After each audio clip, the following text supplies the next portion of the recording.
नक़ीब अहले सुन्नत व मेरे उस्ताज़ मोहतरम हाफिज़ कबीर अहमद साहब क़िबला व दीगर नातख़्वाह हज़रात, मुअज़्ज़ज़ हाज़िरीन, पर्दानशीन माँ और बहनों, अस्सलामु अलैकुम व रहमतुल्लाहि व बरकातुहू। आप हज़रात अगर चबूतरा छोड़कर सामने आ जाएं तो ज़्यादा बेहतर रहेगा, और अगर चबूतरों में अहले कमेटी ने कुछ मखसूस इंतज़ाम कर रखा है ठंड से महफूज रहने का, तो भी मैं कुछ नहीं कह सकता। अगर नहीं कोई इंतज़ाम है तो आप बिला तकल्लुफ़, बिला झिझक और बिला ताख़ीर अपने चबूतरों से उठकर बिल्कुल सामने जो जलसा गाह बना रखी है, अहले कमेटी ने बड़ा अच्छा इंतज़ाम किया है आपके ही लिए, और आप हैं कि बच्चों को आपने यहाँ बिठा दिया और खुद चबूतरों पर बैठ गए। ये महफिल गौसुल वरा है, और यकीनन हुजूर गौसे आज़म रज़ियल्लाहु ताला अन्हु हमारी इस महफिल में तशरीफ़ लाएंगे और वो हमारे बैठने के आदाब और हमारे बैठने के तौर तरीक़ों को देखेंगे, तो कहीं ऐसा ना हो कि हम बेअदबी में बैठे हों और हुजूर गौसे आज़म हमसे नाराज़ हो जाए। इसलिए आप अदब के साथ बिल्कुल महफिल का एक जो तरीक़ा है, जो कायदा है, उस कायदे और तरीक़े से बैठ जाए। और जो हजरात इधर उधर बैठे हुए हैं वो भी यहाँ तशरीफ़ ले आएँ, और मैं कुछ देर के लिए आपकी खिदमत में हूँ ताकि माहौल बन जाए जलसे का, और आने वाले हमारे मेहमान पूरी तवज्जो के साथ आपसे खिताब कर सके। खिरत को माइले परवाज कर रहा हूँ मैं, जुनून इश्क को हमराज कर रहा हूँ मैं। इलाही मेरी अकीदत की आबरू रखना, तेरे ही नाम से आगाज कर रहा हूँ मैं। अल्हम्दुलिल मुतवाहिदी बिजलालिहिल मुतफर्रिदी वसलातुहु दौमन अला खैरिल अनामि मुहम्मदी सल्लल्लाहु तआला अलैहि वसल्लम वल आलि वल अस्हाबिहिम मा वाया इंद शदाइदी अम्मा बअद फअऊज़ु बिल्लाहि मिनश शैतानिर रजीम बिस्मिल्लाहिर रहमानिर रहीम इन्नद्दीन इंदल्लाहिल इस्लाम आमन्तु बिल्लाहि सदक़ल्लाहुल अलिय्युल अज़ीम वबल्लगना रसूलुहुन नबियुल अमीनुल मुबीनुल मकीनुल मतीनुल करीमुर रऊफुर रहीम व नहनु अला ज़ालिका लमिनश शाहिदीन वश्शाकिरीन वल्हम्दुलिल्लाहि रब्बिल आलमीन। आइए हम और आप इंतहाई मोहब्बत, खुलूस और एहतराम के साथ बारगाह रिसालत में आप सल्लल्लाहु अलैहि वसल्लम में झूमकर आवाज़ बुलंद दुरूद पाक पढ़ें। सल्लल्लाहु अलैहि नबिय्युल उम्मी व आलिहि सल्लल्लाहु अलैहि वसल्लम। लाउड स्पीकर वाले थोड़ा इको कम कर दें और आवाज महफिल में साफ कर दें। एक मर्तबा और बाबाज़ बुलंद दुरूद पाक पढ़ें। सल्लल्लाहु अलैहि नबिय्युल उम्मी व आलिहि सल्लल्लाहु अलैहि वसल्लम। सलातु व सलामन अलैका या रसूलुल्लाह सल्लल्लाहु तआला अलैहि वसल्लम। हज़रात, आज की ये कॉन्फ्रेंस जो गौसे आज़म कॉन्फ्रेंस व इस्लाह मुआशरा के नाम से मंसूब है, इस कॉन्फ्रेंस के दो उन्वान हैं। पहला उन्वान हुजूर गौसे आज़म के ताल्लुक से है और दूसरा उन्वान इस्लाह मुआशरा है। तो मैंने जो अपना मौज़ूए तकरीर मुकर्रर किया वो इस्लाह मुआशरा मुकर्रर किया। उससे कब्ल मैं हुसूल बरकत के लिए सिर्फ 3 शेर हुजूर सैयदना गौसे आज़म रज़ियल्लाहु ताला अन्हु की मनक़बत के पेश कर रहा हूँ। बग़ौर ख़ास समात कर लें। फज़लो करम के बादल हर समत छा रहे हैं, फज़लो करम के बादल हर समत छा रहे हैं, हर समत छा रहे हैं। कुछ ऐसा लग रहा है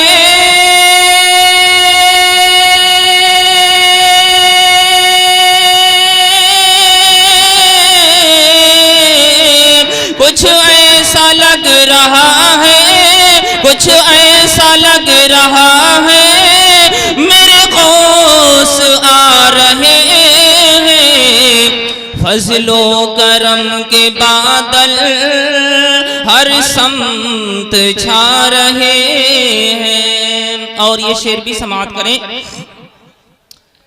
कि लुत्फो करम के बादल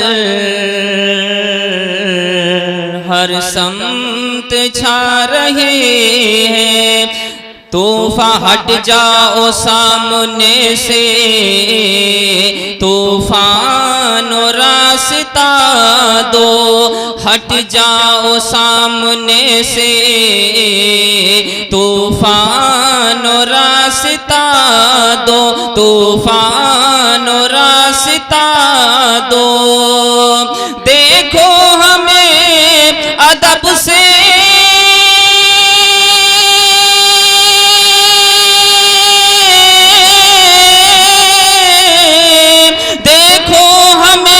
अदब से बगदाद जा रहे हैं। लुत्फो करम के बादल हर समत छा रहे हैं। और ये शेर भी समाप्त करें इंशाअल्लाह। ये शेर सुनकर मैं यकीन से कहता हूं कि मजमे में से जरूर नारे लगेंगे और लगना भी चाहिए। ये शेर सुनकर शेर समाप्त करें कि बोली बलाएं भागो दीवाने सारे मिलकर, बोली बलाएं भागो दीवाने सारे मिलकर, या गौस अल मदद का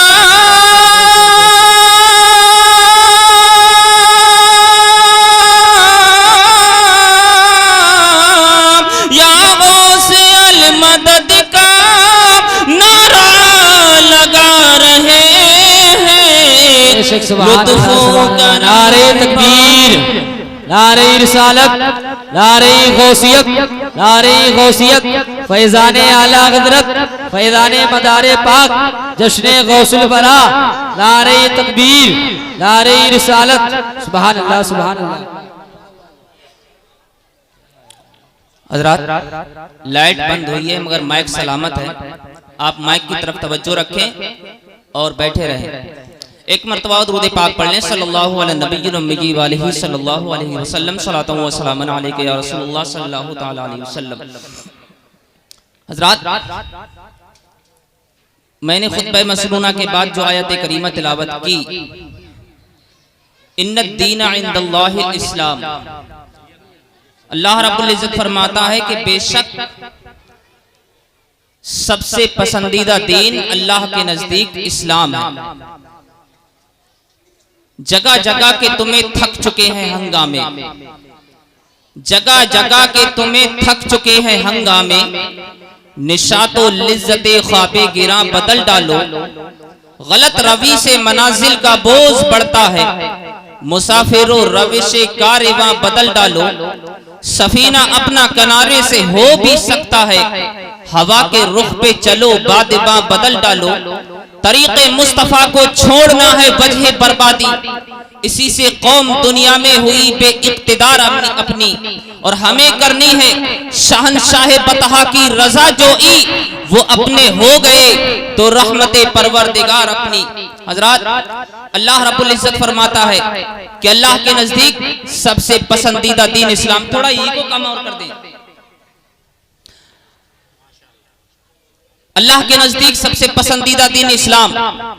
लेकिन हजरात इस्लाम ऐसा प्यारा और अल्लाह का पसंदीदा मजहब कि उसने ये पसंदीदा और प्यारा मजहब किसी और नबी पर नहीं बल्कि अपने सबसे प्यारे महबूब सल्लल्लाहु अलैहि वसल्लम पर नाजिल फरमाया।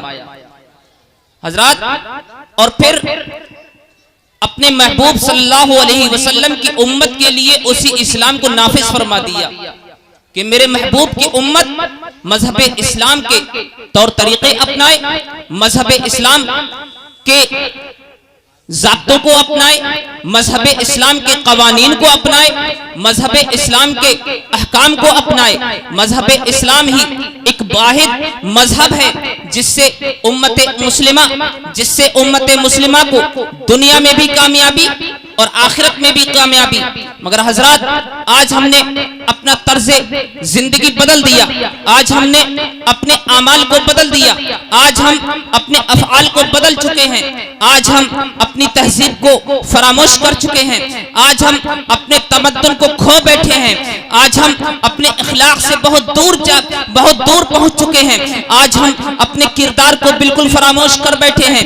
आपको नहीं मालूम हमारा किरदार क्या है? क्या आप नहीं जानते कि हमारी सीरत क्या रही है? क्या आप नहीं जानते कि हमारी तहजीब व तमद्दुन क्या रहा है? क्या आप नहीं जानते कि हमारे इखलाक हमें क्या बता रहे हैं? हमारा इस्लाम हमें कौन से इखलाक पर चलने के लिए कह रहा है? हमारे इस्लाम ने हमें कौन सा तहजीब व तमद्दुन सिखाया है? हमारे इस्लाम ने हमें कौन सी सीरत बताई है? हमारे इस्लाम ने हमें कौन सा ज़ाब्ता बताया है? हमारे इस्लाम ने हमें कौन सा कायदा जिंदगी बताया है? हमारे इस्लाम ने हमें कौन सी तर्ज जिंदगी बताई है? हाँ मुसलमानों, हम सब जानते हैं कि हमारे इस्लाम ने हमें कौन सा तर्ज जिंदगी दिया है, हमें इस्लाम ने हमें कौन सा ज़ाब्ता हयात दिया है, हमें इस्लाम ने कौन सी चलने का तौर तरीका अता फरमाया है। जिंदगी गुजारने का बेहतरीन तरीका अगर किसी ने दिया है तो वो किसी और मजहब ने नहीं दिया है, बल्कि जीने का ढंग अगर सही तरीके से किसी ने बताया है तो मजहब इस्लाम ने बताया है। तहजीब व तमद्दुन का कहीं नाम ना होता दुनिया में अगर मजहब इस्लाम ना होता। मगर हजरात, आज इस्लाम तो हमें कुछ और बता रहा है। इस्लाम के मानने का दावा करने वाले कुछ और कर रहे हैं। इस्लाम कह रहा है, इस्लाम बता रहा है कि बैठकर खाओ पियो, मगर इस्लाम के मानने का दावा करने वाले आज बजाय बैठकर खाने पीने के खड़े खड़े खा पी रहे हैं। इस्लाम कह रहा है कि चलने का तरीका यह है कि नजरें नीची करके और मियाना चाल चलते चलो, मगर नहीं, इस्लाम के मानने का दावा करने वाले नजरें उठाकर और बड़ी ही गुरूर और घमंड के साथ जमीन पर चलते हुए नजर आ रहे हैं।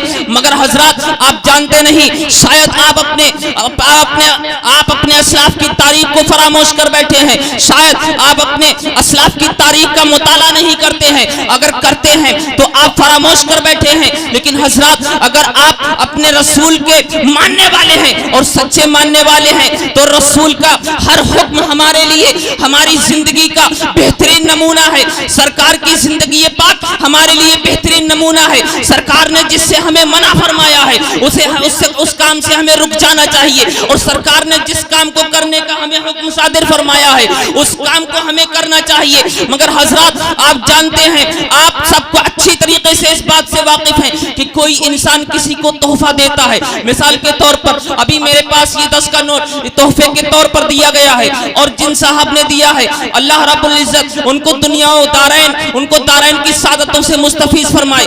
जिन हजरात ने ये 10 का नोट मुझे तोहफे के तौर पर दिया है, ये मिसाल के तौर पर मैं आपको समझा रहा हूँ, और अगर इसी नोट को मैं फाड़कर अभी उनकी तरफ फेंक दूं, इस नोट को फाड़कर और इसको अपने हाथों से मसल कर उनके ऊपर फेंक दूं, उनके मुंह पर मार दूं, तो मुझे बताओ कि ये 10 का नोट देने वाले शख्स को कैसा गुजरेगा? क्या उन्हें दिली अजियत नहीं होगी? क्या उनका दिल नहीं टूटेगा? क्या उन्हें तकलीफ नहीं होगी? क्या उन्हें मुझसे नफरत नहीं हो जाएगी? क्या उन्हें मुझ पर गुस्सा नहीं आएगा? यकीनन आएगा, क्योंकि उन्होंने बड़े ही खुशी के साथ, बड़े ही ज़ौक़ के साथ, बड़े ही शौक के साथ मुझे 10 का नोट तोहफे में दिया था, और उसी उनका दिया हुआ तोहफा मैं फाड़कर उनके ही मुंह पर मारूं तो यकीनन फितरत कहती है कि गुस्सा आना चाहिए। फितरत का तकाजा है कि नफरत होनी चाहिए, और बिला ज़ाब्ता नफरत होती है, और नफरत होती है, गुस्सा आता है बिला तमसील व तमहीद। हमारे आका सल्लल्लाहु अलैहि वसल्लम ने हमको एक अजीम तोहफा ला कर दिया, और कहीं और से नहीं, बारगाह रब्बुल इज्जत से ला कर दिया, और किसी और से मंगवाया नहीं, बल्कि अल्लाह के रसूल खुद जाकर बारगाह रब्बुल इज्जत से नमाज जैसा अजीम तोहफा लेकर आए हैं। सरकार नमाज जैसा अजीम तोहफा किसी और के लिए नहीं, बल्कि अपनी उम्मत के लिए लिए लेकर आए हैं। और वो अजीम तोहफा सरकार ने अपनी उम्मत को बड़े ही प्यार से अता फरमाया, बड़ी मोहब्बत से अता फरमाया, बड़ी खुशी के साथ अता फरमाया कि ऐ मेरी उम्मत, मेरी तरफ से ये तोहफा कबूल कर लो। बड़ा अजीम तोहफा है, इस तोहफे की तुम कद्र करोगे तो कुंजी तो जन्नत की कुंजी तुम्हारे हाथों में होगी। इस तोहफे की तुम कद्र करोगे, मेरी आंखों को ठंडक पहुंचती रहेगी। इस तोहफे की तुम कद्र करते रहोगे तो दीन का सुतून कायम होता जाएगा। इस तोहफे की तुम कद्र करते रहोगे तो यकीनन दुनिया और आखिरत तुम्हारी संवरती जाएगी। मगर प्यारे, उसी नबी का वो अनमोल तोहफा, उसी नबी का वो प्यारा तोहफा जिस नबी ने हमें बड़े प्यार से ला कर दिया, रब की जात से, रब्बुल इज्जत की बारगाह से ला कर दिया, उसी अजीम तोहफे को आज हम पसे पुष्ट कर रहे हैं। आज हम अजान होती रहती है, हमें उस अजान के परवाह कुछ नहीं है। अल्लाह अकबर की सदाएं हमारे कानों से टकराती रहती हैं, मगर हमें कुछ भी परवाह नहीं होती है। आप जानते हो आप क्या कर रहे हो? आप सिर्फ नमाज के तारिक नहीं बन रहे हैं, आप सिर्फ नमाज को छोड़ने वाले नहीं बन रहे हैं, बल्कि सरकार का दिया हुआ तोहफा आप ठुकरा रहे हैं। अब आप बताइए, एक 10 का नोट देने वाले का तोहफा ठुकरा दिया जाए तो वो नफरत करने लगे, तो मुस्तफा जाने रहमत के अजीम तोहफे को हम ठुकराएंगे तो क्या मुस्तफा जाने रहमत हमसे मोहब्बत करेंगे? यकीनन आप जरा इस बात को अपने दिल में सोचें और जरा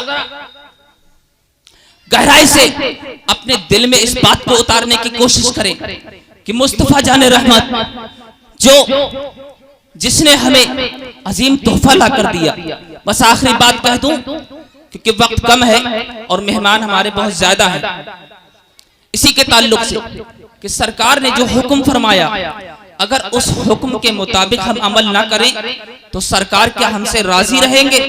बस एक वाकया आपकी नजर करके और आपके जहन और दिमाग में ये बात उतार कर मैं अपनी तकरीर को खत्म कर दूं। मस्जिद नबवी शरीफ है और सहाबाए किराम की मुकद्दस जमात है। सरकार नमाज पढ़ा रहे हैं, आका सल्लल्लाहु अलैहि वसल्लम नमाज पढ़ाकर फारिग हुए। एक शख्स जमात से उठते हैं और चले जाते हैं।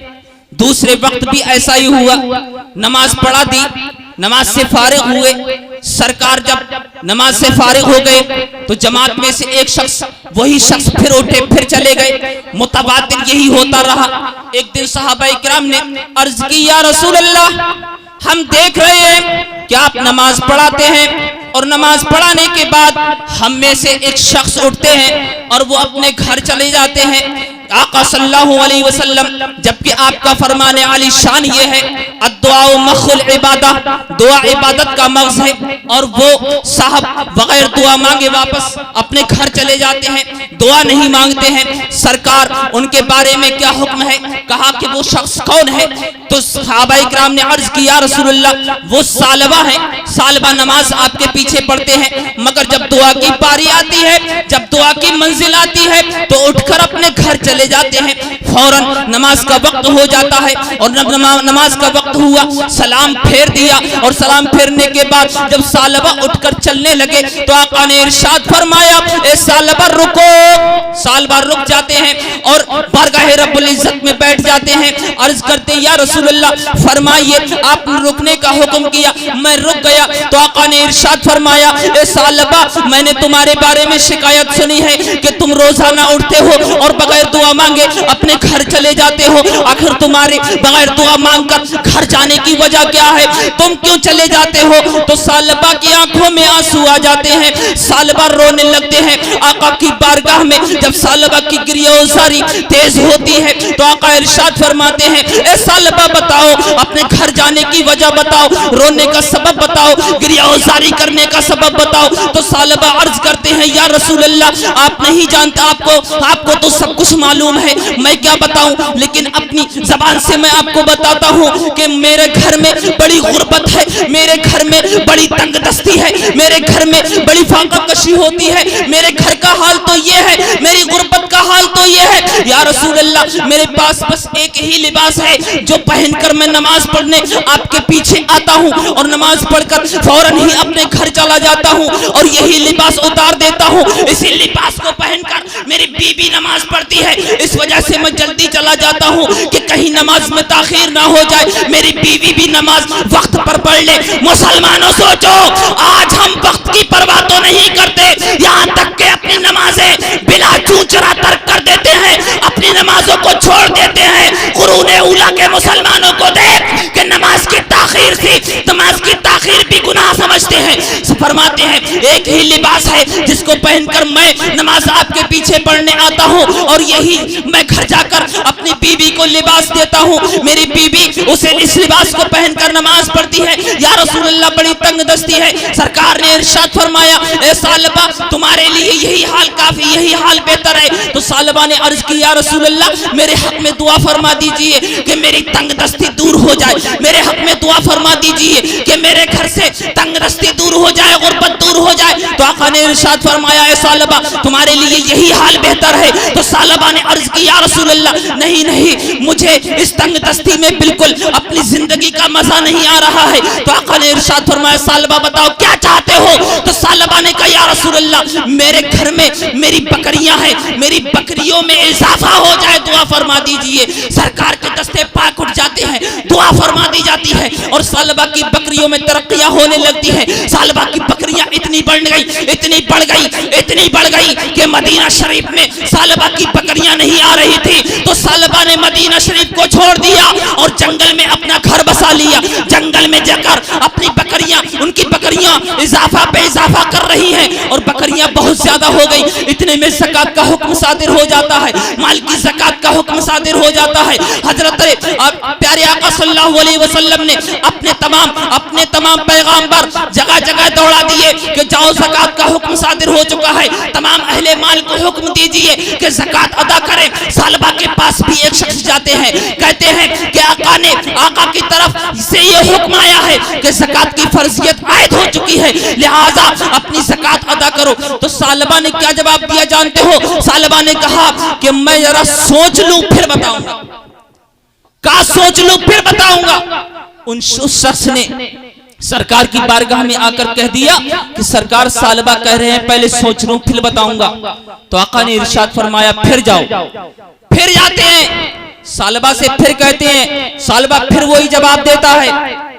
फिर आते हैं, सालबा ने ये कह दिया, कहा ठीक है फिर जाओ। 3 मर्तबा गया मगर सालबा का यही जवाब के सोचकर बताऊंगा। हजरत, जब सालबा के पास से ये जवाब आया तो अब मुझे बताओ कि सरकार के हुक्म को उसने ये तो नहीं कहा कि मैं करूंगा नहीं, उसने ये कहा कि मैं सोचकर बताऊंगा। आका उससे नाराज हो गए, सरकार उससे नाखुश हो गए और आका ने उसकी तरफ से अपना मुंह फेर लिया। जब उसको खबर हुई सालबा को कि मुझसे मेरे आका नाराज हो गए, तो अपनी ज़कात का माल लेकर बारगाह रिसालत में हाजिर होता है, कहता या रसूल अल्लाह, मेरी ज़कात कबूल फरमा लीजिए। तो आका ने उससे मना फरमा दिया कि नहीं, अब तेरी ज़कात कबूल नहीं हो सकती। आप जरा देखिए, सरकार का तसर्रुफ देखिए, सरकार का तसल्लुत देखिए, सरकार का इख्तियार देखिए कि आका सल्लल्लाहु अलैहि वसल्लम ने जिसके लिए मना फरमा दिया कि अब तुम्हारे लिए ज़कात तुम्हारी कबूल नहीं होगी, तो वो शख्स रोने लगा। सालबा रोने लगा, अपनी किस्मत पर रोने लगा। इतना रोया कि दिन रात उसने एक कर दिया। रोते रोते एक जमाना आ गया कि सरकार का ज़ाहिरी दुनिया से विसाल हो गया। अब दौरे सिद्दीक़ अकबर आ गया। खिलाफत सिद्दीक़ अकबर में भी वो अपनी ज़कात का माल लेकर सिद्दीक़ अकबर की बारगाह में आया, मगर सिद्दीक़ अकबर ने यह कहकर इनकार कर दिया कि जिसकी ज़कात सरकार ने कबूल न की, तो सिद्दीक़ अकबर की क्या हिम्मत है, सिद्दीक़ अकबर की क्या मजाल है कि तेरी ज़कात को कबूल करे। लिहाजा और फिर दौरे खिलाफत सिद्दीक़ अकबर भी गुजर गया, खिलाफत फारूक आज़म आया। खिलाफत फारूक आज़म में भी सालबा अपने माल को लेकर आया, मगर हजरत उमर फारूक आज़म ने भी मना फरमा दिया, कहा नहीं, जिसकी ज़कात को रसूल ने कबूल न किया हो, जिसकी ज़कात को सिद्दीक़ अकबर ने कबूल न किया हो, उसकी ज़कात को फारूक आज़म भी कबूल नहीं करेगा। लिहाजा सालबा इस दुनिया से ऐसे ही रोते रोते मर गया।